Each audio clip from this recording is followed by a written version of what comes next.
Good afternoon, Miss Jennifer. Yes, ma'am. Good afternoon. Okay, Miss Jennifer, can you tell me about yourself? I'm Jennifer Mascareñas Sevilla. I'm 32 years old. I have four kids. Okay, I have few questions for you to answer, so let's start. Why do you want to work as a maid? For my children's and family futures. Why you choose Malaysia when there is a lot of other country?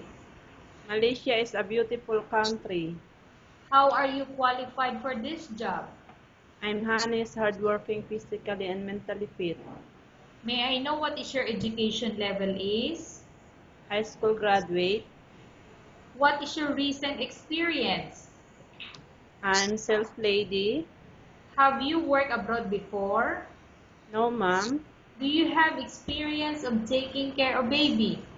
Yes, ma'am. And whose baby you are taking care of? My own kids. So how old is the baby that you are taking care of before? I'm I'm eldest is 12 years old and then I'm 10, Mhm. 8 and 3 years old.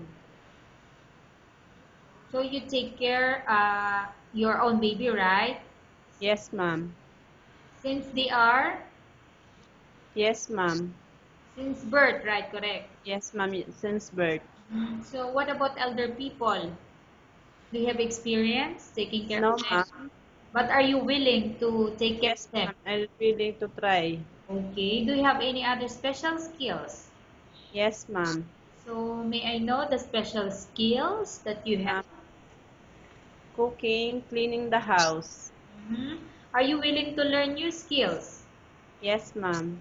Are you willing to work with a family where the mother-in-law or any relatives stay together? Yes, ma'am. Currently, are you still working now? Yes, ma'am. So may I know the work that you are the work that you have? I'm sales lady at Cartima Recto. Mhm. So may I know the name of the employer? Manjaro store. Mhm. Do you know how to cook? Yes, ma'am. What sort of food can you cook? Filipino foods. Such as, Adobo, sinigang, minudo.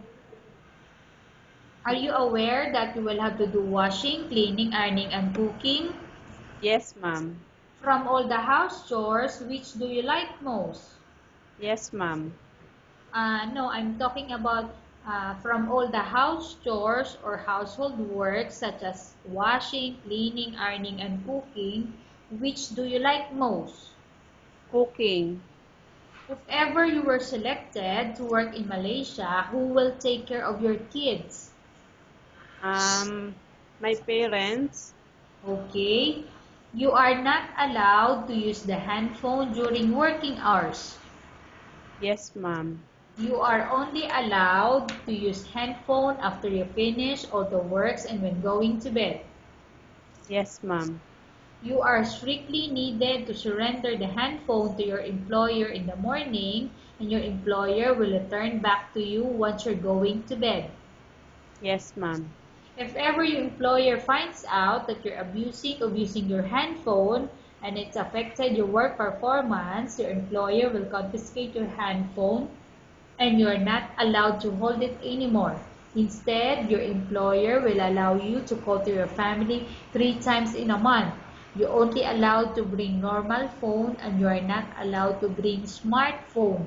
Are you agreed for the terms and conditions? Yes, ma'am. I agree. Are you agreed to the rules and regulations for the handphone? Yes, ma'am. How many years is the contract as you agreed and understand? 2 years. Can you describe for me your ethics or your attitude?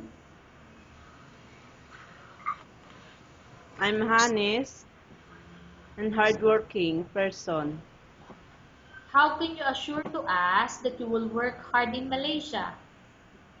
I assure you that I will finish my contract to support my family needs. Okay. Can you promise not to use the telephone without the permission of your employer? Yes, ma'am. Can you promise not to put on makeup or to dress properly while work? Yes, ma'am. Can you promise not to invite friends and relatives without the consent of your employer? Yes, ma'am. Can you promise not to ask for advance salary from your employer under any circumstances? Yes, ma'am. Do you really understand of the rules and regulation of the agency?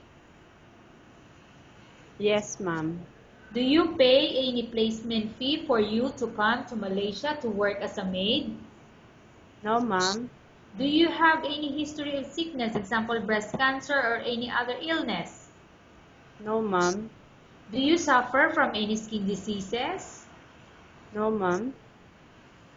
Uh, I'm sorry, I want to repeat the question. Do you suffer from any skin diseases, allergy, or physical defect? No, ma'am. Have you suffered from any serious illness?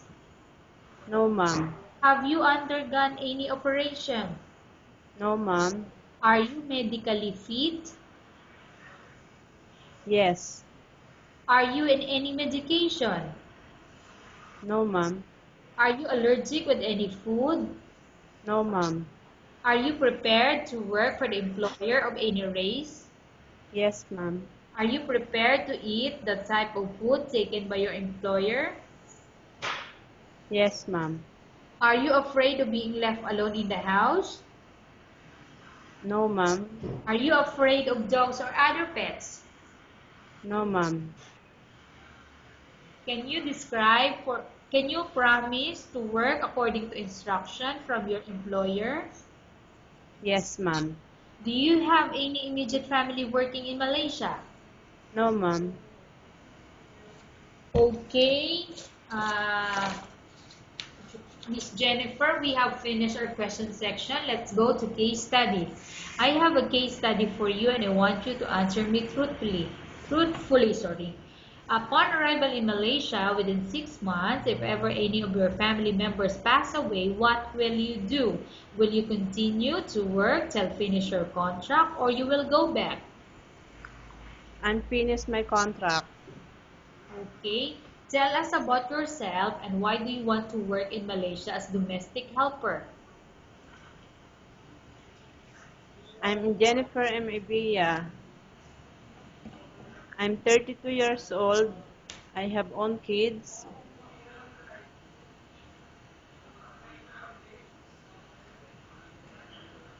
Okay, Miss Jennifer, what do you want to tell to your employer who watching your video? Sir, madam, please choose me for my job, for my family. Thank you.